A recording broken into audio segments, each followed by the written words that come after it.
মক্কার আবু জেহেল বলছে উনি কি নবী না জাদুঘর, আমি একটু ট্রাই করে দেখি। তখন সে ইয়ামান থেকে হাবিবে ইয়ামানিকে ডেকেছে, ভাড়া করে এনেছে, হাবিবে ইয়ামানিকে ইনভাইট করেছে।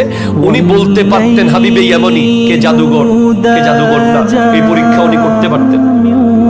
হাবিবে ইয়ামানি আসার পরে বলে আপনি কি নবী নাকি অন্য কিছু? বলে আনা নবিয়ুল্লাহ। বলে তাহলে আপনি একটা কাজ করেন দেখি, জাদুঘর হলে দুই জায়গায় কাজ করতে পারবে না, একটা হলো আকাশে একটা হলো কলবে। জাদুঘরের ক্ষমতা এই দুই জায়গায় নাই। বলে ঠিক আছে, আপনি যদি নবী হন দেখি আকাশের চাঁদটা দুই টুকটো করে দেখান। এই চাঁদটা কোন চাঁদ? যেটা আমার নবী ছোটবেলায় দোলনার মধ্যে শুয়ে শুয়ে খেলতেন।